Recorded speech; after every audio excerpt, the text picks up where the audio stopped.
जयतु भारतम्। अद्य वयं सर्वे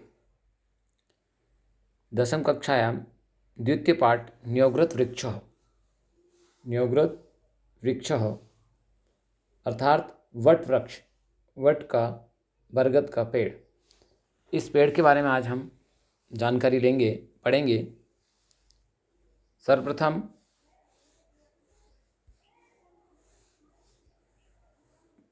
प्रकृति अर्थात स्वभाव, वातावरण, नेचर।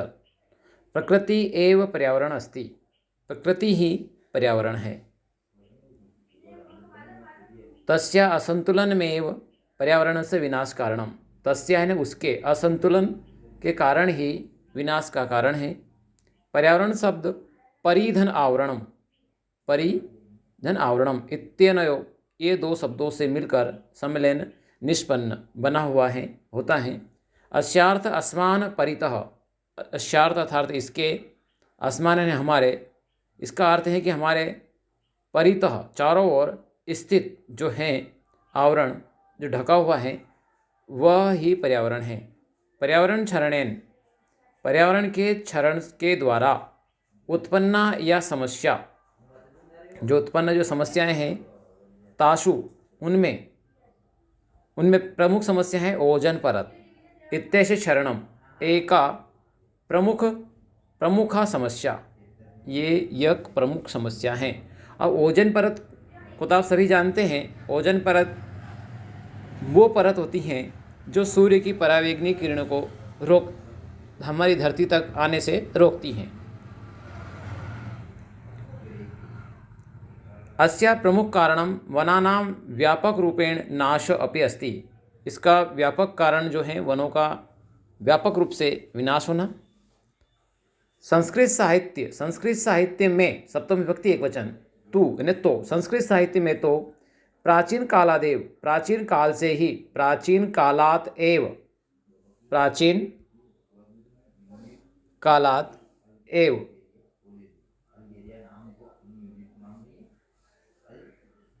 प्राचीन कालात, प्राचीन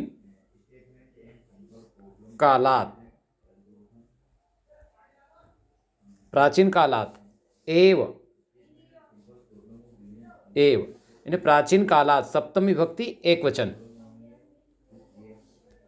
प्राचीन काल से ही पर्यावरण क्षरणम प्रति जागरूकता दृश्यते, पर्यावरण के प्रति जागरूकता दिखाई देती है। अत्र एव विषय अवलंब्य एषा कथा प्रस्तुत अस्ति। इसी को आधार मानकर यहाँ एक कथा प्रस्तुत की गई है। कस्मिचित् ग्रामे, किसी एक गांव में, एक प्राचीन विशाल च न्योगृत वृक्ष आसीत्। एक पुराना और विशाल अर्थात बड़ा वट का वृक्ष था, बरगद का पेड़ था। स पशु पक्षिभ्य बहुविध्यभ्य जीव जंतुभ्य मनुष्यभ्य अपि नित्य बहुपकारा आसीत्। इन्हें ये षष्ठी विभक्ति का उपयोग यहाँ पर किया गया है कि उस वृक्ष का पशुओं पर, बहुत से जीव जंतुओं पर, मनुष्यों पर बहुत सारे उपकार थे, उस वृक्ष के उपकार थे। पथिका तस्य, पथिका का अर्थ होता है राहगीर, कहीं जाने वाला जब व्यक्ति होता है, जो लोग होते हैं, चलते रहते हैं रास्ते पर, कहीं अपने लक्ष्य की ओर, अपने गृह की ओर, अपने धाम की ओर जाते हैं, तो वो जो राहगीर होते हैं उन्हें पथिका कहते हैं। पथिका पथिका तस्य वृक्षस्य, उस वृक्ष की, षष्ठी विभक्ति एक वचन, उस वृक्ष की छायाम पाथेयम भक्षित्वा, छाया में, पाथेयम का अर्थ होता है रास्ते का जो भोजन। जब किसी को कोई दूर जाना रहता है तो अपने पेट की क्षुधा को शांत करने के लिए, भोजन करने के लिए, मतलब एनर्जी प्राप्त करने के लिए कुछ भोजन रख लेते हैं। उस भोजन को पाथेयम बोलते हैं, रास्ते का भोजन। भक्षित्वा, भक्षधन कत्वा, खा करके। मार्गयाशम पर्यन्ति स्म, मार्ग में आराम करते हैं। पशुः छायार्थम, पशु भी छाया के लिए, छायार्थम यानी छाया के लिए, आर्थम शब्द का होता है के लिए। वृक्षमिमम, वृक्ष का। आश्रयन्ति स्म, आश्रय यानी सहारा लेते हैं। पक्षिणा तस्य शाखासु, पक्षिणा यानी पक्षी, तृतीय विभक्ति बहुवचन। तस्य अर्थात षष्ठी विभक्ति एक वचन, शाखासु सप्तमी विभक्ति बहुवचन। पक्षी भी उस वृक्षों की शाखाओं पर निडानी, निडानी का अर्थ होता है घोंसले। विरच, विधन रज धन ल्यब बना करके वसंती स्म रहते थे। सर्पाश्च तत्रेषु वल्मीकेषु वासम कुर्वन्ति स्म, सर्प भी उसकी जो कोचर जो छिद्र होते हैं वहाँ पर निवास करते हैं। स वृक्ष सर्वप्रिय सर्वहितकारी सर्वापेक्षित च आसीत्, इसी प्रकार वह वृक्ष सभी के लिए हितकारी और अपेक्षित था, अर्थात अनिवार्य था।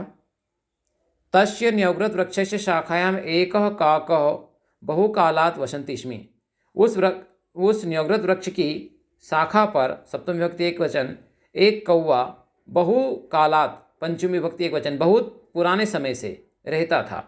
कस्मिंश्चित् दिने स वायसः किमपि स्मरन् इत्यस्ता दृष्ट्वा एवं उच्चे अरटयत्, इधर उधर ऐसा कुछ सोचता हुआ इधर उधर देख करके इस प्रकार से बोला, जोर से बोलने लगा, रटन करने लगा। हे बंधुओं श्रूयताम श्रूयताम मे वचः, हे बंधुओं हे भाइयों मेरी बातों मेरे वचन सुनो। अहम अस्मिन् वृक्षे, अहम अस्मिन् वृक्षे सप्तमी विभक्ति एक वचन चिरात वशामि, पुराने समय से रहता हूँ। अतः अस्योपरि ममेव अधिकार, इसलिए इस वृक्ष पर मेरा ही अधिकार है। अयम मदीय वृक्ष, यह मेरा वृक्ष है। काकस्य ध्वनि क्रमेण क्रमेण अंतरिक्षम अस्पृश्यत, कौवे की जो ध्वनि है एक के बाद एक क्रम अनुसार अंतरिक्ष अर्थात आकाश को छूने लगी। काकस्य रटनम श्रुत्वा, कौवे की आवाज़ सुनकर वृक्ष समीपे चरंतः, वृक्ष के पास में चरने वाले घूमने वाले रहने वाले, वृक्षाग्रे डयमाना, वृक्ष के आसपास चक्कर लगाने वाले, वृक्षस्य कोटरेषु निवसन्ति च, वृक्ष की कोचर में रहने वाले, सर्वे प्राणिनः पशवः पक्षिणः सर्पाश्च समायातः, और सर्प वहाँ पर आ गए। तेषां मध्य प्रथमं सर्पः, तेषां इन उनमें सप्तमी विभक्ति एक वचन, उनके मध्य में षष्ठी विभक्ति एक वचन, उनके मध्य में पहले सर्प फन फैलाकर फैलाते हुए, कुर्वन ने फैलाते हुए, हुए अर्थ आता है यहाँ पर कुर्वन, कुर्वन में क्री धातु हैं और सत्री प्रत्यय हैं, इसका अर्थ होता है करते हुए। बोला पितृ पितामह काल महानाम, पितृ और पितामह यानी दादाजी के समय से, कालादपि समय से भी, अहम अत्रैव निवसामि, मैं यहीं रहता हूँ। अतो अयम वृक्ष मदीय एव, इसलिए यह मेरा ही वृक्ष है। इति आदि, ततः इसके बाद शाखाता शाखांतरम चक्रम्य, शाखा से शाखा पर घूमता हुआ एक कीट प्रत्युदत, एक कीट जवाब में बोला, मदीय अभ्रे के सार्धम, मैं अपने पुत्रों के साथ, अहम बहुवर्षेभ्य अत्रैव निवसामि, मैं अपने परिवार और पुत्र के साथ यहाँ से बहु समय से रहता हूँ। अतो अयम वृक्ष ममेव इति, इसलिए यह मेरा ही वृक्ष है। अनंतरम सूकः अस्य वृक्षस्य फलानि खादान, इसके बाद एक तोता अपना उसके फल खाते हुए बोला कि अहम जन्मतः अत्रैव वर्ते, मैं जन्म से ही यहाँ रहता हूँ। नहमिमं, मैं नहीं, ध्रुवम परित्यज्य इच्छामि, इस वृक्ष को छोड़ सकता, मैं इसे छोड़कर दूर नहीं जा सकता। मदीय एवायम न्यग्रत वृक्ष, यह इसलिए यह मेरा ही वृक्ष है। इति उच्च अभणत, ऐसा उन्होंने जोर से कहा।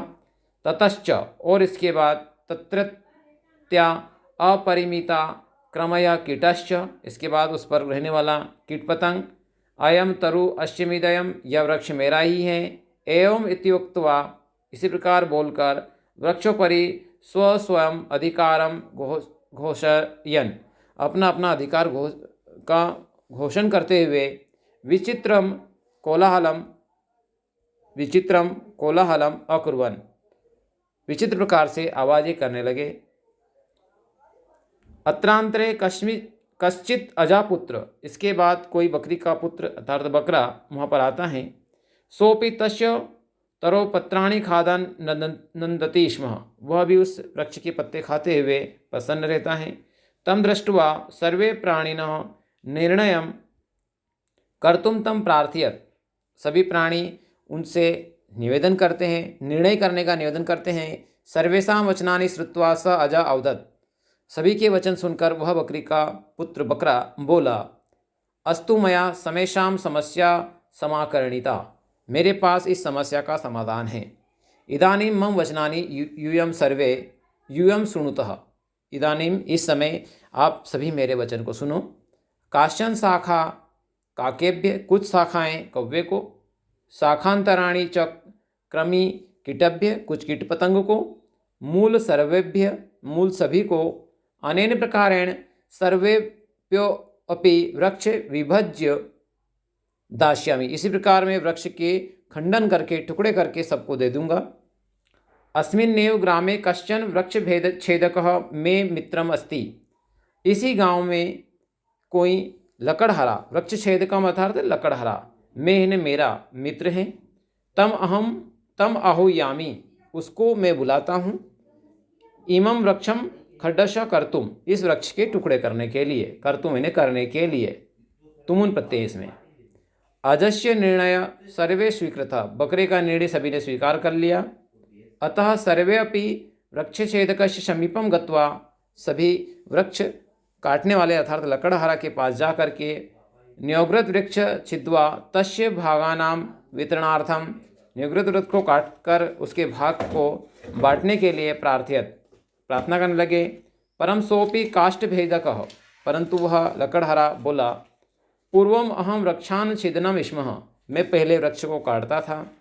अधुना तादृश कुत्सित, इन्हें निंदित, कुत्सित का अर्थ होता है निंदित, अब मैं उस के प्रकार निंदित कर्माणि न व्यापरयामि, मैं वैसे आचरण में नहीं करता, निंदित कार्य आचरण में नहीं करता। वृक्षाणाम छेदनम महत पापमिति, वृक्ष को काटना बहुत बड़ा पाप है।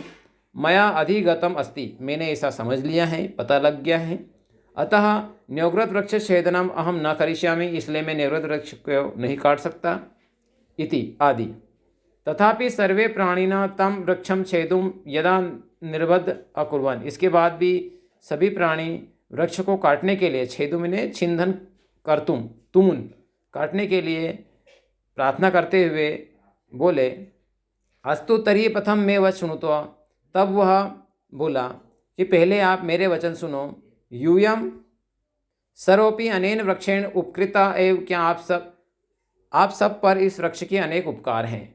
वृक्ष से उपकार स्वीकृत्य, वृक्ष के उपकार को स्वीकार करके, स्वीधन क्रीधन ल्यप स्वीकार करके, युष्माभि का प्रत्युपकार कृतः, और प्रत्युपकार कर रहे हैं, अगर इसका उपकार लिया है और उसका गलत कार्य कर रहे हो आप, प्रत्युपकार कर रहे हो। युष्माकम मध्य कह वृक्षस्य जल सेचनम अकरोत्, तुम्हारे मध्य से किसने जल इसको पिलाया है, जल का सिंचन किया है। का तस्य रक्षणम विहितवान, किसने इसका रक्षण किया। न कोपि किंचिदपि अकरोत्, किसी ने कुछ भी नहीं किया। वरुण देव वृष्टि वर्षन्ति, वरुण देव ने, जल देवता ने वर्षा की। सूर्यदेव प्रकाशम प्रक्षेति, सूर्यदेव ने प्रकाश दिया। भूमाता वृक्षस्य आधारभूता अस्ति, भूमाता अर्थ पृथ्वी, भूमाता इसका आधारभूत हैं, आधार दिया। वायु अनिलम ददाति, वायु अर्थात हवा, वायु ने इसे शीतलता दी। ते सर्वे वृक्ष पालयन्ति पोषन्ति रक्षन्ति च, वे सभी वृक्ष का पालन और पोषण करते हैं। ते न कदापि, वे कभी भी ममेव अधिकारित वर्तते इति अवदन, उन्होंने कभी नहीं कहा कि इस पर मेरा अधिकार है। ते सर्वे परोपकारिणः, वे सभी परोपकारी हैं। परम युयम सर्वे परापकारिणः वृक्षस्य साहाय्यम स्वीकृत्य तमेव नाश्यन्तु, परंतु आप सब ने उसका उपयोग किया है, फिर भी आप वृक्ष के विनाश करना चाहते हो। कृत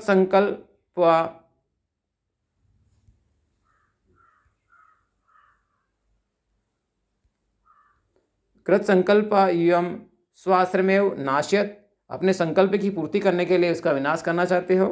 अस्मिन् वृक्षे छिन्ने सति यूयम कुत्र गमिष्यतः, इस वृक्ष के क्षति अर्थात कट जाने के बाद, नुकसान होने के बाद आप कहाँ जाओगे। सर्वमिदं श्रुत्वा पक्षिणा आम सत्यम, सभी ने सुनकर, सभी पशु पक्षी ने सुनकर कहा, हाँ ठीक है, यह तो आप सही बता रहे हैं, सत्य बोल रहे हैं। वयम स्वकर्तव्यम विस्मृत्य अधिकारार्थम कोलाहलम कुर्व, हम सभी अपने कर्तव्य को भूल करके अपने अधिकार के लिए आवाज़ें कर रहे थे। वृक्ष प्रकृति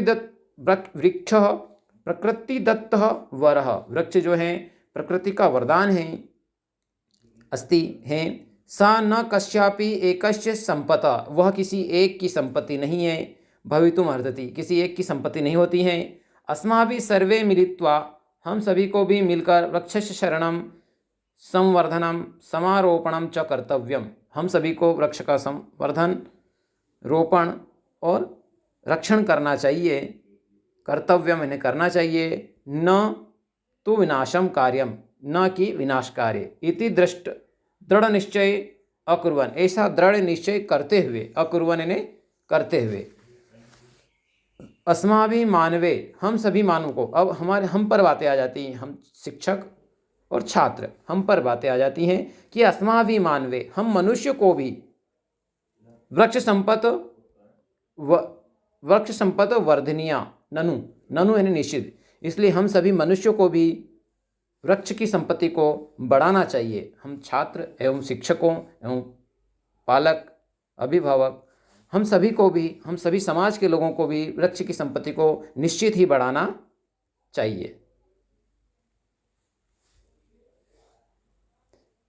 इसी प्रकार यह यहाँ पर द्वितीय पाठ समाप्त होता है। आशा करता हूँ कि पाठ आपको ठीक से समझ में आ गया होगा। निश्चित ही इस पाठ्यपुस्तक के अभ्यास प्रश्न को देखेंगे आप, और मैंने जो पढ़ाया है इसके माध्यम से उसके प्रश्न को हल करने का प्रयास करेंगे। अगले दिन मैं इसका हल करके आपको आप तक पहुंचा दिया जाएगा वीडियो के माध्यम से, तो आप फिर कॉपी नोट कर लेना। धन्यवाद। जय हिंद, जय भारत।